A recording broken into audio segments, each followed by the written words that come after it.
Shalom, selamat pagi Bapak Ibu dimanapun Anda berada. Biar sukacita Tuhan, kemurahannya, kasihnya selalu melingkupi kita. Selamat Paskah sebelumnya, dan biarlah kita terus semangat. Karena itu tidak terasa kita sudah sampai di kitab Yosua pasal yang ke-13. Ayat 1 kita baca sampai pasal 14 ayat yang ke-15. Dan kita membaca Injil Lukas pasal 18 ayat 1 sampai ayat yang ke-17. Mazmur pasal 85 ayat 2 sampai 14. Dan juga Amsal Sulaiman sebagai hikmat. Kita berharap kita bertumbuh menjadi orang-orang Kristen yang berhikmat lewat pembacaan Amsal ini. Karena itu bacalah Amsal pasal 13 ayat 7 sampai ayat yang ke-8. Kita masih belajar tentang menjadi gereja pembuat murid yang memuridkan. Jadi memuridkan adalah perintah yang Tuhan beri dan perintahkan kepada murid-muridnya sebelum dia naik ke surga.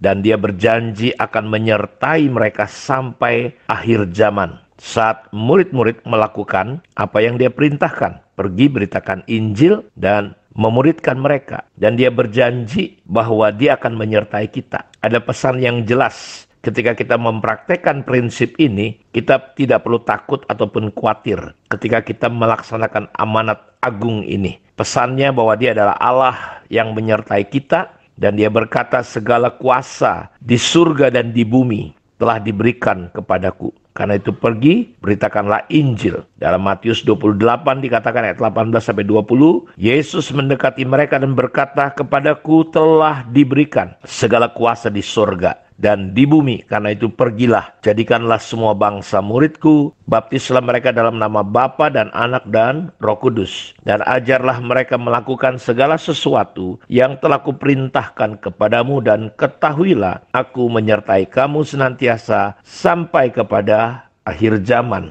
Jadi antara penginjilan dan pemuritan, gereja harus mengerti bahwa gereja tanpa penginjilan dan pemuritan itu sama saja seperti garam yang sudah kehilangan rasa asinnya. Tidak ada gunanya selain dibuang dan diinjak-injak orang. Dalam Matius 5:13, kamu adalah garam dunia. Jika garam itu menjadi tawar, dengan apakah ia diasinkan? Tidak ada lagi gunanya selain dibuang dan diinjak orang. Jadi Bapak Ibu dengerin baik-baik, tanpa memenangkan jiwa baru. Kalau kita tidak lagi punya hati untuk memenangkan orang, menemani orang dalam pemuritan, kita seperti garam yang kehilangan rasa asinnya. Sehingga kita dari satu ibadah ke ibadah, akhirnya gereja kehilangan makna, arti, dan esensi daripada gereja yang sebenarnya. Karena itu kita tidak boleh lari dari amanat agung ini. Jadi tanpa praktek amanat agung, penginjilan, dan pemuritan, kekristenan kita itu kondisinya bisa seperti kisahnya istri Lot, menjadi tiang dari garam. Garam itu bukan untuk tiang.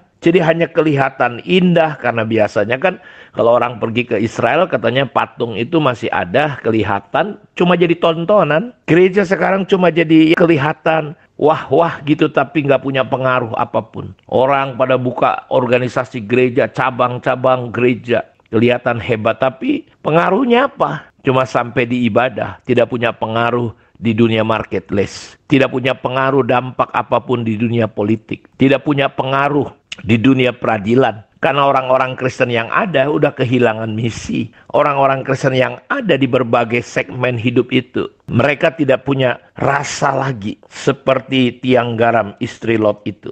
Hanya sekedar kelihatan indah, cantik, sebatas tontonan saja. Dan kayak beginilah gereja Tuhan. Tanpa penginjilan dan pemuritan, tidak lagi punya dampak apapun. Ada, tapi tidak punya kekuatan atau daya untuk mengubah, atau kemampuan memberi rasa Kristus kepada sekitarnya. Jadi tanpa penginjilan dan pemuritan, gereja menjadi gereja tanpa rasa Kristus. Akibatnya kekristenan kita hanya sebatas Kristen yang duniawi, Kristen yang kanak-kanak, Kristen yang kedagingan. Rasa dan bau yang tercium hanya rasa dan bau kedagingan. Dan hal itu sama sekali tidak menarik perhatian orang di luar Kristus. Jos Bahna mengadakan penelitian kenapa kekristenan tidak punya dampak dan pengaruh. Dia mengadakan survei. Dan surveinya menyatakan kenapa orang tidak tertarik dengan kekristenan. Karena mereka melihat orang Kristen sama saja dengan mereka. Kalau di dunia ada perceraian, pemberontakan, saling membenci, perceraian, macam-macam. Maka di gereja itu juga terjadi. Jadi nggak ada bedanya.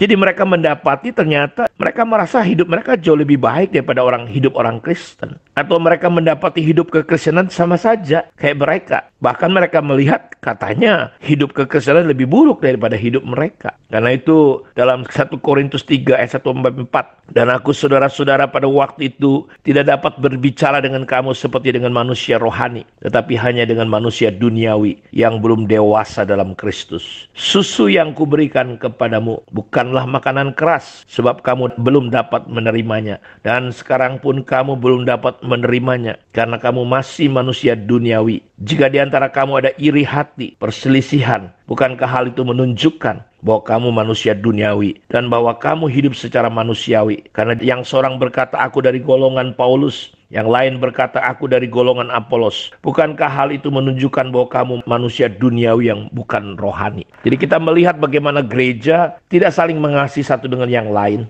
Organisasi satu merasa lebih hebat daripada organisasi yang lain. Menjadi saingan bukan kasih. Jadi gereja harusnya mengerti bahwa memberitakan Injil itu tidak berhenti sampai di titik kata itu. Tapi dia sudah menegaskan, jadikan mereka muridku.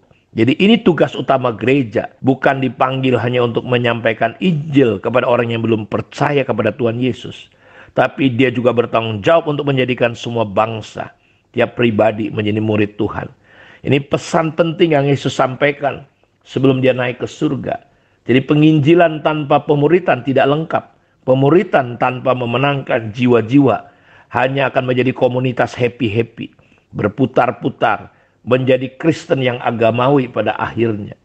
Gereja membutuhkan fokus yang jelas. Jemaat, orang percaya perlu dimenangkan. Dan mereka fokus di rumah rohaninya untuk menjadi gereja pembuat murid yang memuridkan. Setiap orang perlu jadi murid Tuhan dan memuridkan orang lain. Pertanyaannya, apakah saya dan Anda sudah menjadi seorang murid Kristus? Apa ciri-ciri murid Kristus? Bagaimana saya dapat menjadi murid Kristus? Pemuritan adalah proses. Seorang pemurid, orang yang sudah atau sedang dalam proses penemanan, memberi waktu untuk menemani seseorang dalam proses untuk menjadi murid Kristus. Jadi pemuritan adalah menolong orang percaya untuk mengikuti Kristus dengan benar. Menolong orang percaya lainnya untuk melakukan yang sama seperti dia telah ditolong dan ditemani sebelumnya. Karena itu Yesus berkata, ajarkanlah mereka apa yang telah diajarkan.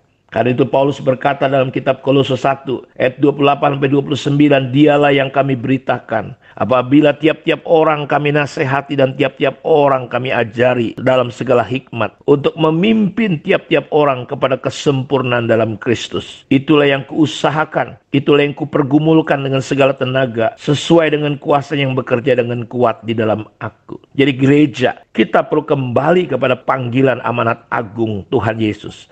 Memberitakan Injil dan memuridkan orang. Karena itu jangan hanya sekedar bergereja. Jangan hanya sekedar datang di gereja. Beri diri saudara untuk dilatih, di-training, ditemanin. Supaya saudara pada akhirnya punya beban hati untuk manusia.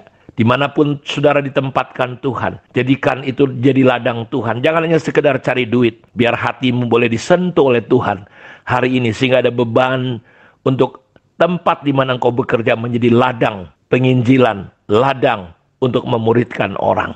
Biarlah kita kembali kepada panggilan amanat agung, yaitu menginjili, memberitakan Injil kabar baik, dan memuridkan orang. Tuhan memberkati kita. Mari kita berdoa. Bapa, terima kasih. Dalam nama Yesus terbukalah setiap hati dan pikiran kami. Untuk hari-hari ini kami belajar sungguh-sungguh menjalani hidup kami dalam panggilan amanat agung. Terpujilah Engkau Tuhan buat hari ini. Dalam nama Yesus Kristus, jamah sentuh mereka yang membutuhkan Engkau dalam kesembuhan.